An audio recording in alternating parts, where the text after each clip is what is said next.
Let's now bring you back 1996. 5 feisty girls burst into the charts with their first single, which is... Wannabe. Tell you what I want. It hit the #1 spot in over 30 countries and defined the decade with... Girl power. We loved that expression. Brilliant, wasn't it?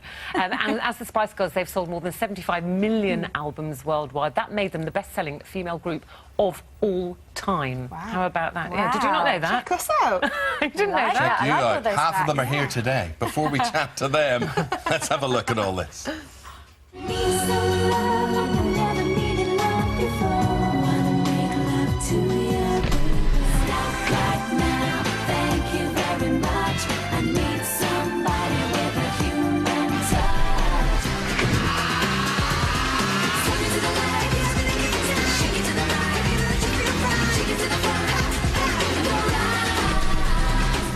Be my lover, you have got to give. Taking is too easy, but that's the way it is. What do you think about that?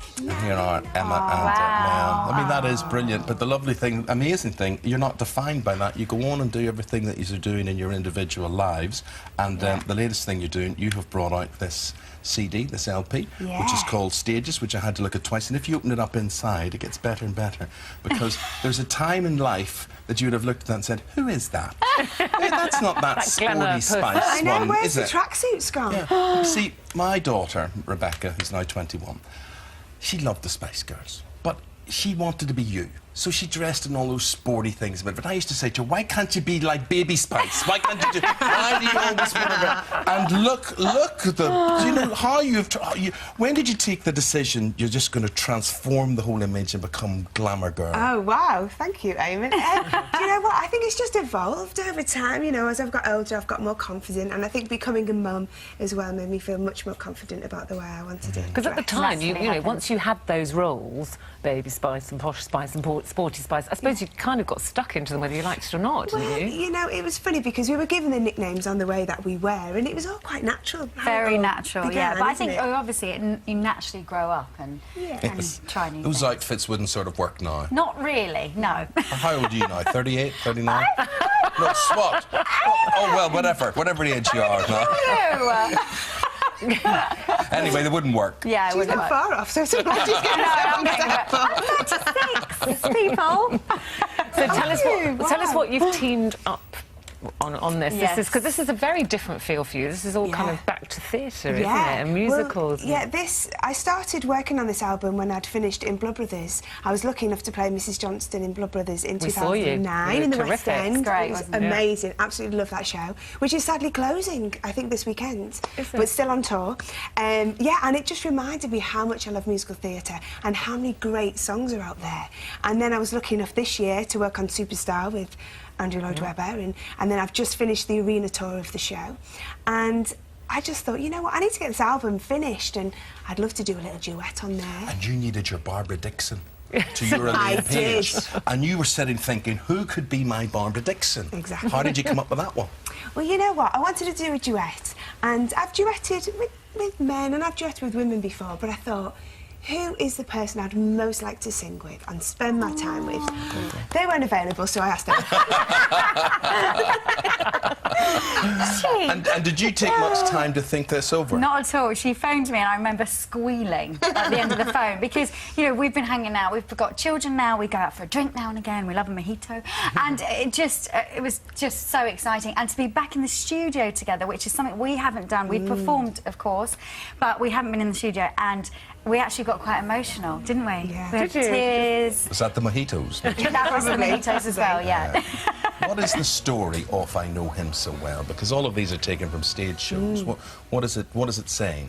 Well, this is from the musical Chess, and the lyrics are by Tim Rice, and the music is from the two guys from ABBA, Bjorn and Benny. Oh. And it's just basically, you know, two women who love the same man, and fortunately, we've never been in that situation, have we? But we know him so well. Yes. Listen, we want to talk to you about the Olympics because it was so lovely to see you all back together. What was that experience like? Because I read somewhere that you had to calm Victoria down. She had a panic attack on the way there. Oh no, I think all of us kind of looked after each other. We got nervous at different times of the day. Actually, I was nervous right at the beginning. Mel was in the middle. You know, Victoria was just. So it was just lovely to have each other ready. But we've spoke about this. Oh my goodness. We're still still flying high off it. Yeah, It was incredible absolutely. night. And for us five, we kind of just loved every second of it. It was amazing. But I think the difference from, I don't know, where you did rehearse in a warehouse or something somewhere. Yeah. Did you ever expect that feeling when you got into that scene? Could you ever have imagined what that would I have don't been think like? anything can prepare you for that. But before we went on, we got a little huddle together and we said, you know what, this is going to be over so quickly. Yeah. We have to enjoy every second and look at each other and really take it all in. And we did. We did. Didn't we? Yeah, And so And absolutely. do you Little get glimpse things- at each other. Do you get things like free tickets for doing that? I mean, do you get in to see the events? No, we do you get- know we what? didn't, We did got we? 2 tickets for that night. Yeah, that was so it. that was it. And what was Yeah. it like standing on top of those taxis? How secure did you feel? Because Victoria looked like she had a bit of a wobble at one It point. was. We they all were- had a wobble, We I all had a think. wobble. They were Yeah. going like, I think about 20 miles an hour. and Which we is all had fast when you're heels. standing on the roof. Of course. In stilettos. Not that I had That was the stilettos on. scariest bit because you had no control over that. Everything else you do, Yeah. but yeah, that was scary. And did that give you a taste? Everyone must ask you this, I know, but did it give you the taste to do anything else together? Because it'd been a while since you had done. yeah, we love working together, and of course we have got the musical coming up as well, Viva Forever. Yeah. Yeah, but are you in that musical? No, we're not, but we get to go. We're going together. We're going to the premiere, then we do. So what is the concept of Viva Forever? It's all your songs set to a story then, Yes, is that? Yeah. Jennifer Saunders has written a brilliant story set to our music. Yeah. So It's fantastic, actually. It is about a girl band. It's not the Spice Girls, but there's lots of current pop cultural references, and it's funny, and it's heartwarming and emotional, and it's about relationships and fame. Yeah. And it's full of girl power. And that's the 11th of December. That's Yeah, the going to hit premiere. Yes. the West That's a End. big premiere. Meanwhile, Mel's album is out now, stages, and it is music from shows. And I draw your attention particularly to track 3, which it says brackets featuring Emma Bunton, close brackets. That's the one to look out for there. It's a lovely Christmas thank you. present. Absolutely. Funny you should say that. You two are going over there to We are, prepare yes. and a lovely rendition. We're looking forward to that.